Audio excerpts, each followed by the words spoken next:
Bismillahirrahmanirrahim. Assalamualaikum warahmatullahi wabarakatuh. Alhamdulillah. Alhamdulillahilladzi arsala rasulahu bil huda wa dinil haq liyudhhirahu 'ala dini kullihi walau karihal musyrikun. Asyhadu an la ilaha illallah wahdahu la syarikalah wa asyhadu anna Muhammadan abduhu wa rasuluh. Allahumma sholli wa sallim wa barik ala Sayyidina Muhammadin wa ala alihi wa ashabihi wa man tabi'ahum bi ihsanin ila yaumiddin. Allahumma inna nas'aluka 'ilman nafi'a wa rizqan thayyiba wa 'amalan mutaqabbala, amma ba'd. Ayyuhal ikhwah, hafizakumullah, alhamdulillah, kita senantiasa memuji Allah Subhanahu wa taala atas semua nikmatnya, yang mana atas nikmatnya itulah dan juga dalam rangka bersyukur kepada nikmatnya itulah kita pada malam hari ini bisa kembali melanjutkan membaca kitab Mukhtasar Minhajul Qasidin yang ditulis oleh Imam Najmuddin Ibnu Qudamah Al-Maqdisi rahimahullahu ta'ala rahmatan wasi'ah. Sebuah kitab yang membahas tentang tazkiyatun nufus atau tata cara membersihkan jiwa-jiwa kita. Mudah-mudahan apa yang kita lakukan pada malam hari ini itu menjadi catatan pahala di sisi Allah Subhanahu wa taala dan bisa kita amalkan menjadi amal yang soleh. Amin ya rabbal alamin. Ayo ikhwah, billahi kita insyaallah akan masuk pada bab yang baru. Kita lihat di sini. Bismillahirrahmanirrahim. Qala al-musannifu rahimahullahu taala rahmatan wasi'ah wa nafa'na bihi wa bi ulumi fi darain amin. Kata Imam Najmuddin Ibnu Qudamah, babun fi dzambil bukhli wal hirsi wat tam'i. Bab yang menjelaskan tentang dhammil bukhl, celaan terhadap sifat bakhil, wal hirs, dan hirs itu ambisius, ya. Ambis, ya. Kalau kata anak sekarang ambis, wa tam'i, dan tamak, wa dhammil mali, dan juga celaan terhadap harta, wa madhihi, dan pujian terhadap harta. Jadi ternyata harta itu tidak selamanya tercela. Wa madhil qanaah, dan pujian terhadap sifat qanaah. Wasakha, dan sakha, merasa lapang, merasa cukup sama. Wa nahwi dzalik, murah hati, sakha itu murah hati. Wa nahwi dzalik, dan yang semisalnya. Jadi ini berkaitan dengan hal-hal tersebut, ya. Tsumma qala al-musannif rahimahullah, kemudian penulis rahimahullah mengatakan, ya'lam, ketahuilah, annal mala, bahwasanya yang namanya mal, yang namanya harta itu la yudhammu lidzatihi, dia tidak dicela karena zatnya. Artinya zat harta itu pada dasarnya netral. Zat harta itu pada dasarnya nggak bisa dihukumi tercela atau tidak. Tergantung penggunaannya, tergantung dia bisa tercela atau tidak itu dari sisi lain, dari sisi lain, bukan dari sisi bendanya, Untuk mendekatkan pemahaman, kita bisa katakan begini, bahwasanya daging babi gitu, itu dia namanya haram untuk dimakan, tapi lidzatihi, artinya zatnya itu memang haram. Berbeda dengan misalkan daging sapi atau daging ayam. Dia bisa menjadi haram, tapi li ghairihi, faktor lain. Contohnya bagaimana? Orang makan ayam colongan misalnya. Ayamnya halal, tapi dia jadi haram. Kenapa? Karena dia hasil colongan. Nah, kira-kira itu yang namanya li dzati sama li ghairihi, begitu. Nah, harta itu la yudhamu lidzati. Harta itu tidak tercela secara zatnya. Nah, jadi sama kayak daging ayam tadi, ya. Dia secara umum, secara zatnya, dia netral. Bal yaqa'u dhammu lima'nan minal adami. Akan tetapi celaan itu ada pada makna dari manusianya. Pada makna dari manusia. Wadzalikal makna. Dan maknanya itu innama syiddatu hirsi. Ada kalanya karena syiddah, karena sangat ambisinya untuk mendapatkan harta, atau tanawuluhu min ghairi hilli, atau karena proses memperoleh harta tersebut min ghairi hilli, dari jalan yang tidak halal. Nah, gara-gara dua sisi ini maka harta itu tercela. Tapi kalau tidak maka tidak.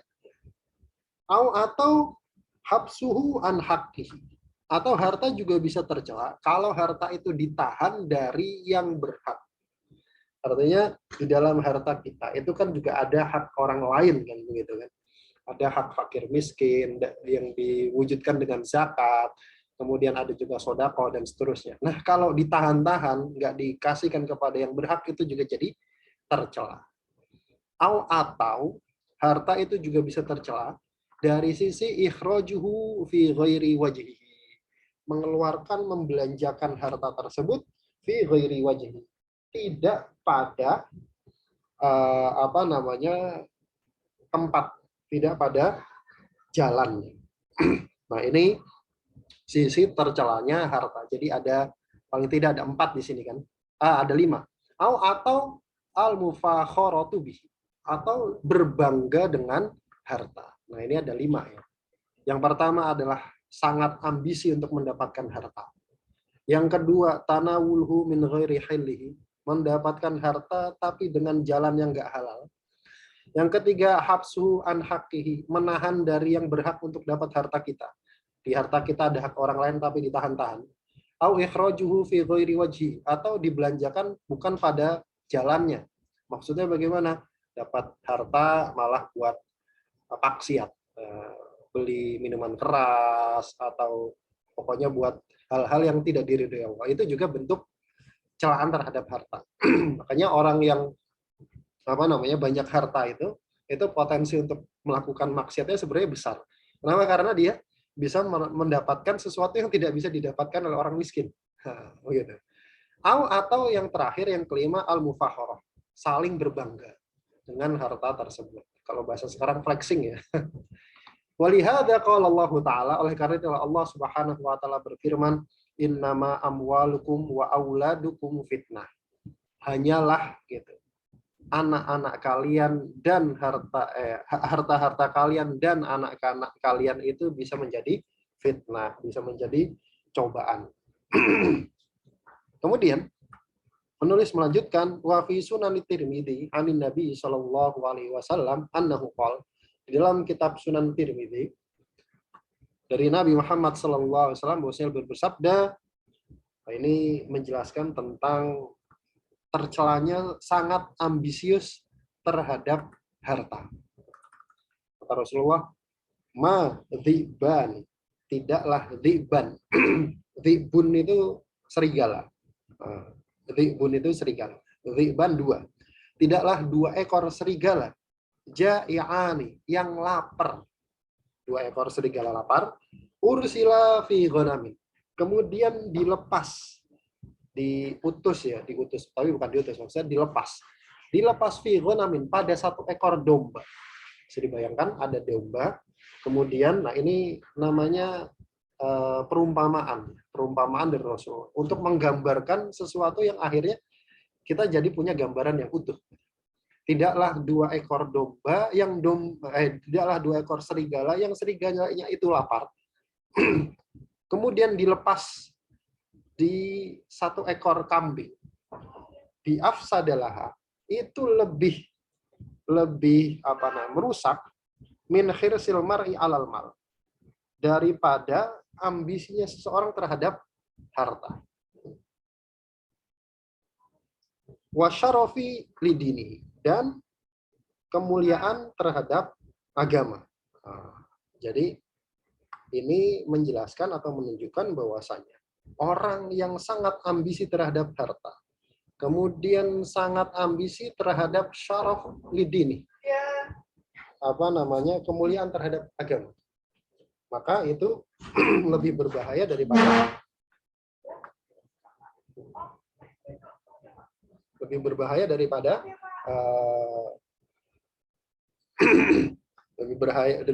daripada 2 ekor serigala yang dilepaskan di kambing. Berarti orang yang ambisi terhadap harta dan ambisi terhadap kemuliaan di dalam agama itu merusak. Kemudian beliau melanjutkan, waqad kana salafu yakhafuna min fitnatil mal.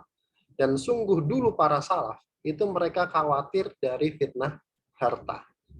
Wa kana Umar radhiyallahu taala anhu, lihat ya. Dan dulu Umar radhiyallahu taala anhu idza ra'al futuh yabki. Kalau beliau melihat futuhat itu penaklukan ya. Jadi penaklukan itu mulai banyak. Memang dari zaman Rasulullah kan sudah ada futuhat ya. Pembukaan wilayah futuhat. Ketika masa Umar itu banyak terjadi futuhat. Banyak terjadi pembukaan wilayah. Artinya umat Islam kemudian menang melawan peradaban-peradaban lain di sekitarnya. Nah, ketika menang itu, pasti kan bawa ghanimah, pasti membawa harta rampasan perang. Rampasan perang. Nah, ketika Umar bin Khattab melihat futuhat, melihat penaklukan-penaklukan, kemudian melihat harta ghanimah itu kemudian membesar, menjadi banyak, ya beki. Beliau menangis. Wa yaqul, kemudian beliau mengatakan, ma tidaklah habasallahu hada an nabihi sallallahu alaihi wasallam wa an Abi Bakrin li syarrin aradahullah. Ma tidaklah habasallahu hada, Allah menahan ini an nabihi, dari nabinya sallallahu alaihi wasallam, wa an Abi Bakrin, dan dari Abu Bakar, li syarrin, karena adanya kejelekan aradahullahu bihima, yang Allah kehendaki dari dengan pada kedua orang tersebut. Artinya bagaimana? Artinya bahwasanya yang namanya Rasulullah dan Abu Bakar itu kalau di dalam akidah Ahlus Sunnah kita harus mempercayai bahwasanya Abu Bakar itu lebih utama daripada Umar, dan jelas tentu saja Rasulullah itu paling utama di kalangan semua makhluk. Kemudian Umar ini berpikir, Umar ini mikirnya begini, Rasulullah aja makhluk yang paling mulia, dan Abu Bakar makhluk paling mulia setelah Rasulullah itu nggak ngalami yang saya alami. Jadi pahami? Nggak ngalami yang saya alami. Saya ngalami futuhat, saya ngalami penaklukan-penaklukan, saya ngalamin dapat ghanimah yang banyak, sedangkan Rasulullah manusia yang paling mulia dan Abu Bakar tidak. Kok bisa?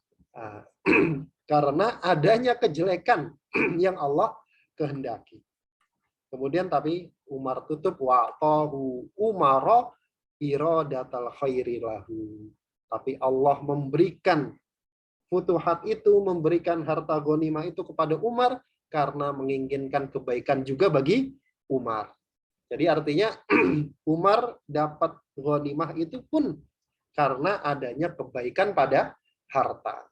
Jadi harta itu tidak selamanya tercela, dan harta itu juga tidak bisa kemudian mutlak terpuji. Waqala Yahya ibnu Mu'ad, dan berkata Yahya bin Mu'ad, kata beliau, ad-dirhamu akrobun. Yang namanya dirham itu bagaikan akrob. Akrob itu kalajengking. Duit gitu. Duit itu bagaikan kalajengking. Maksudnya bagaimana? Fa illam tuhsin ruqyatahu fala ta'khudhu. Kalau kamu nggak ngerti cara ngeruqyahnya. Maksudnya kalajengking itu kan nyengat. Kalajengking itu kan gigit, ada racunnya. Nah, racun kalajengking itu salah satu cara mengobatinya adalah di ruqyah. Di ruqyah. Bisa di ruqyah. Kata Yahya bin Mu'ad, duit itu bagaikan kalajengking. Kalau kamu nggak ngerti cara ngeruqyahnya, kamu nggak ngerti cara ngeruqyah, maka jangan ambil dia. Sama kayak kita lihat, ada kalajengking, jangan dimainin kalau kamu nggak tahu obatnya. Gitu. Kenapa? Karena kalau digigit bisa bahaya. Kenapa? Karena kalajengking itu beracun. Nah, kemudian sama Yahya bin Mu'adz diibaratkan sebagai harta. Harta itu bagaikan kalajengking. Kalau kamu nggak ngerti cara ngerukyahnya, jangan diambil. Fa innahu in ladagoka qatalaka summuhu. Karena sesungguhnya harta itu kalau dia menyengatmu, atau kalajengking itu kalau dia menyengatmu, qatalaka summuha, maka racunnya akan membunuh. Tila, kemudian ada yang nanya, marukyatuhu, gimana ngerukyah duit itu bagaimana kan gitu kan. Kalau ngerukyah disengat kalajengking ya orang tahu, kita bisa baca di kitab-kitab doa dan zikir. Kalau ngerukyah duit itu bagaimana? Qala, maka berkata Yahya bin Mu'adz, ahduhu min hillihi wa watuhu fi haqqihi. Kamu ambil dari jalan yang halal dan kamu belanjakan pada jalan yang berhak, yang benar. Itu cara merukyah harta. Jadi intinya yang penting kerjaannya halal, kemudian belanjakan harta tersebut di jalan yang benar. Insya Allah itu sudah bentuk merukyah duit. Kalau ngambilnya tidak pada jalan yang halal, korupsi, nyolong, nipu, dan seterusnya, riba, dan seterusnya. Atau halal, tapi ditaruh pada bukan yang berhak. Dibelanjakan untuk maksiat, untuk nolong kejelekan, dan seterusnya, maka itu belum merukyah duit tersebut. Kalau belum dirukyah, maka kalau digigit, bisa membunuh. Waqala, kemudian Yahya bin Mu'adz berkata, nah ini luar biasa ya, musibatan lil abdi fi malihi inda mautihi la tasma'ul khalaiku bimislihima. Kata Yahya bin Mu'adz, dua musibah yang menimpa hamba pada hartanya inda mautihi, ketika dia mati. La tasma'ul khalaiku bimislihima. Yang mana makhluk-makhluk itu tidak pernah mendengar yang semisal itu. Qila, kemudian ditanya, mahuma, apa dua musibah pada harta seseorang ketika seseorang itu mati? Musibahnya apa? Qala, maka kata Yahya bin Mu'adz, yu'khadhu minhu kulluhu. Ketika orang mati, itu semua hartanya diambil. Nggak ada yang dibawa mati. Semua hartanya diambil. Orang meninggal, ya buat anak-anaknya. Dibagi-bagi ke anak keturunannya. Dia udah capek-capek ngumpulin, dia udah lelah-lelah ngumpulin, bahkan sampai pusing-pusing segala macam, begitu mati nggak ada yang dibawa. Tapi yus'alu anhu kulluhu, tapi dia akan ditanya semua harta yang telah dia kumpulkan. Itu musibah ketika orang itu mati. Musibah terhadap apa? Terhadap harta. Makanya hati-hati terhadap harta. Ya, ketika mati semuanya diambil, tapi semuanya tanggung jawab kita. Itu apa nggak rugi begitu? Kemudian beliau melanjutkan bayanun fi madahil mal. Sekarang ada sisi terpuji dari harta. Tadi kan kayaknya kok harta kok jelek ya. Ternyata ada sisi terpujinya. Penjelasan tentang terpujinya harta. Kata beliau, qad bayyana, sungguh kami telah menjelaskan, annal mala, bahwasanya harta itu la yudammu lidzatihi. Bahwasanya harta itu tidak dicela, tidak tidak dicela pada zatnya itu sendiri. Bal yanbaghi an yamdahu, akan tetapi hendaknya harta itu juga dipuji. Jangan kemudian kita jadi anti harta, itu salah. Itu salah. Zuhud yang salah itu, anti harta itu zuhud yang salah. Zuhud itu tidak anti harta.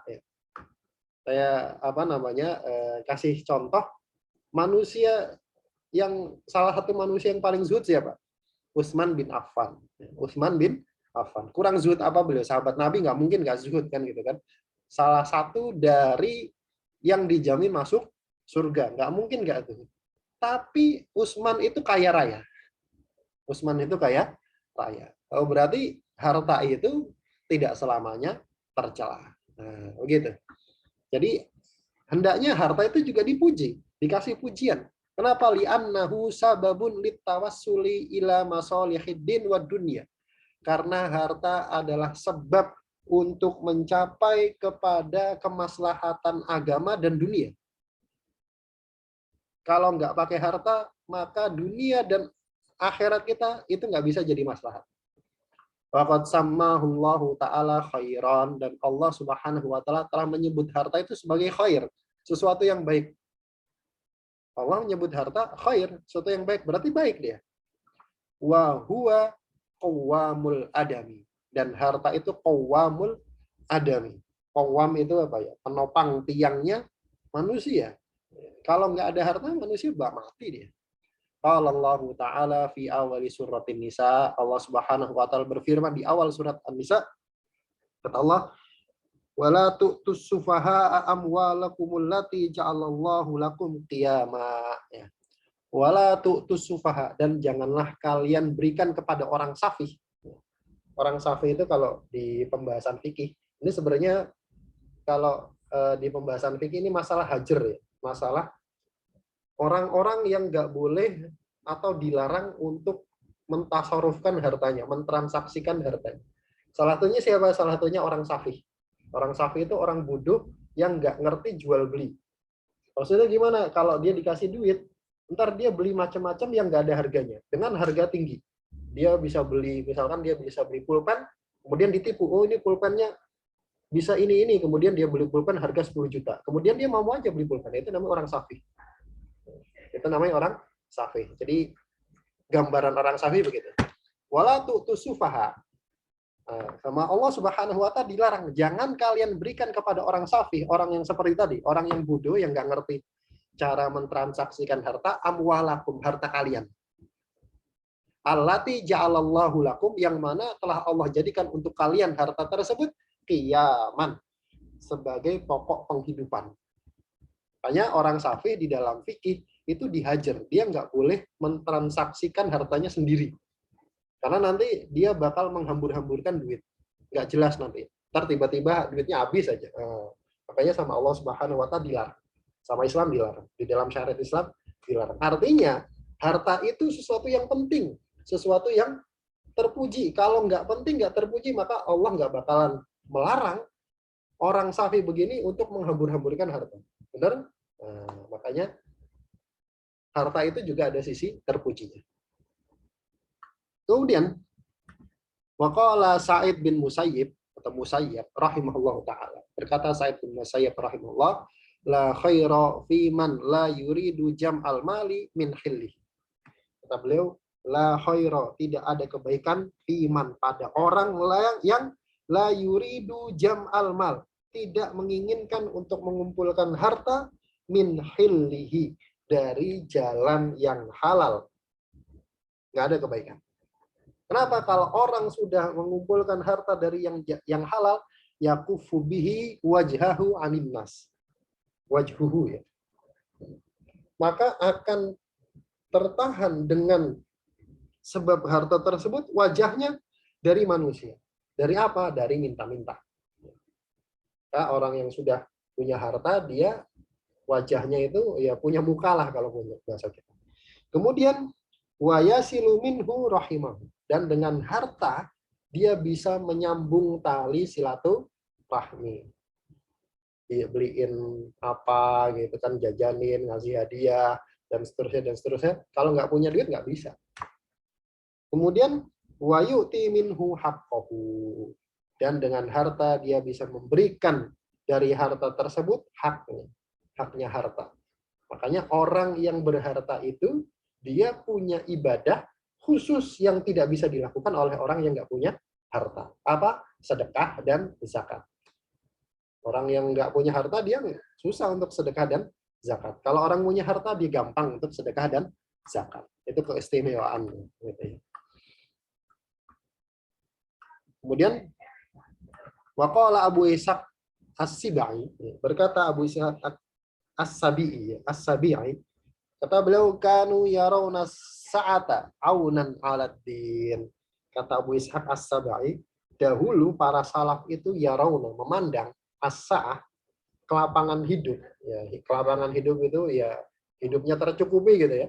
Dia nggak mikir yang lain-lain lagi. Pokoknya sudah tercukupi sandang pangan papannya. Itu aunan alat din. Itu bentuk bantuan, bentuk pertolongan terhadap agama. Orang kalau sudah makannya itu tercukupi, kebutuhan dasar tercukupi, mau ibadah itu tenang. Mau ibadah itu tenang. Yakin saya. Makanya orang-orang fuqara wal masakin itu kalau mau ibadah itu kayaknya susah gitu. Kenapa? Karena mereka masih mikir makan. Waqala Sufyan, berkata Sufyan Ats-Tsauri, al-malu fi zamanina hadza silahul mu'minin. Nah, kata Sufyan Ats-Tsauri malah lebih tegas lagi bahwasanya harta pada zaman kita sekarang, ini zaman Sufyan Ats-Tsauri ini tabiin senior ya.